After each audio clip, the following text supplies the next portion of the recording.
sumainawa ang pagpapala at kapayapaan ng ating Panginoong Hesus. Okay, ang pinag-aralan ko sa Bible na ibabahagi ko sa inyo ngayon ay ang tungkol sa parable ng 10 dalaga. Sinasabi sa Matthew chapter 25 verse 2 na ang 5 sa kanila ay hangal or foolish at ang 5 sa kanila ay matalino. Okay, tayo nasa mga huling araw na ayon sa kasulatan. Sinabi ni St. John sa 1 John 2 verse 18 na malapit na ang wakas. Okay, hindi ko kayo tinatakot tulad ng iba dyan na ginagawa nilang panakot ang katapusan ng mundo. Kundi ipinaalala ko lang sa ating lahat na maghanda tayo upang tayo'y maligtas. Sa Bible sinasabi na ang pag-ibig ay nagiging ganap kung hindi natin kinatatakutan ang araw ng paghuhukom or ang judgment days. Sapagkat tayo ay tulad ni Kristo kahit nasa daigdig pang ito. Walang kalakip na takot ang tunay na pag-ibig sapagkat pinapawi ng pag-ibig ang anumang pagkatakot. Ito ay nasusulat sa 1 John 4 verse 17 to 18. So pinapawi ng pag-ibig ng Diyos ang takot. Kung ganap na ang pag-ibig ng Diyos sa atin, hindi natin katatakutan ng araw ng paghuhukom, ang katapusan ng sanlibutan. Kundi ang dapat nating gawin ay maghanda. Iyan ang advice or payo sa atin sa Bible na maghanda tayo, mag-aral tayo ng Bible.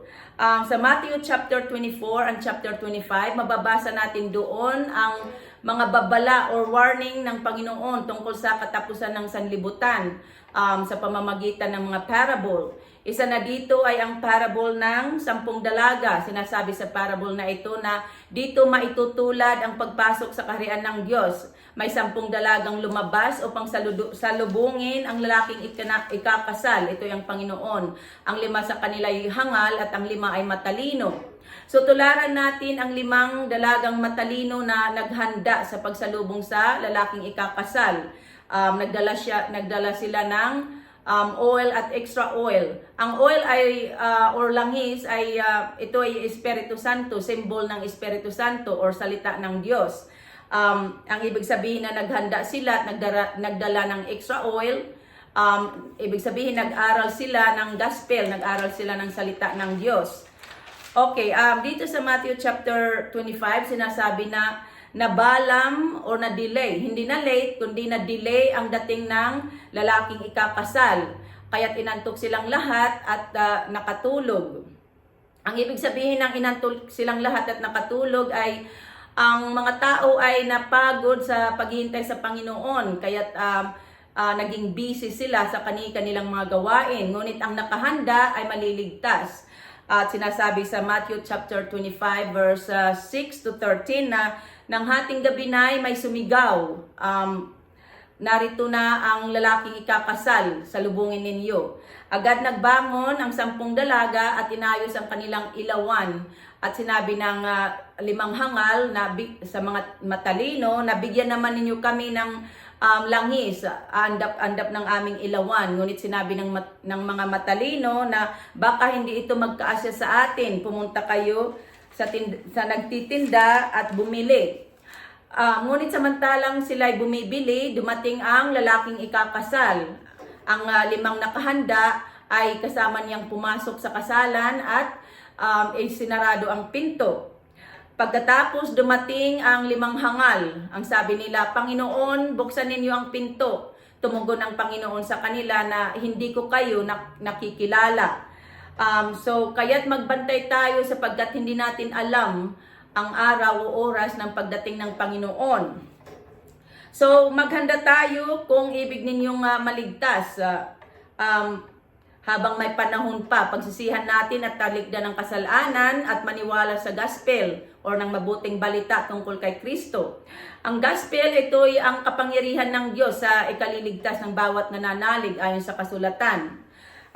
So huwag natin tularan ang 5 hangal na hindi naghanda. Kahit na busy tayo sa pang-araw-araw nating mga gawain, busy tayo sa buhay, huwag nating kalilimutan na mag-aral ng salita ng Diyos. Huwag nating kalilimutan ng magdasal. Panatilihin nating nakasindi ang ating mga ilawan. Ang ibig sabihin na panatilihin natin ang ating mabubuting katangian or mabubuting pag-uugali. Mamuhay tayo ayon sa salita ng Diyos habang hinihintay natin ang Panginoon upang tayo maligtas. Maaaring mabalam or madelay ang dating ng Panginoon, ngunit tiyak siyang darating. Sinasabi sa Bible na hindi nagpapabaya ang Panginoon sa kanyang pangako, ang muling pagbabalik. Hindi pa niya tinutupad ang pangakong iyon, alang-alang sa atin, sapagkat binibigyan ng Panginoon ng pagkakataon ang lahat na makapagsisi at magbalik loob sa Diyos, sapagkat hindi ibig ng Panginoon na tayo'y mapahamak. Ang kalooban ng Diyos ay huwag tayong mapahamak, kundi maligtas tayo at magkaroon ng buhay na walang hanggan sa pamamagitan ng ating Panginoong Hesus. Okay, so huwag tayong tumulad sa 5 hangal na hindi naghanda pagdating ng Panginoon. Nanghihingi sila ng tulong sa mga nakahanda. Ngunit at that time ay huli na, sapagkat ang mga nakahanda ay wala nang time magturo sa kanila tungkol sa gospel. At sinasabi sa Bible na ang nakahanda ay naligtas at nakapasok sa kaharian ng Diyos. At ang mga hindi nakahanda ay hindi naligtas, hindi nakapasok, sila naiwan sa labas sa kadiliman.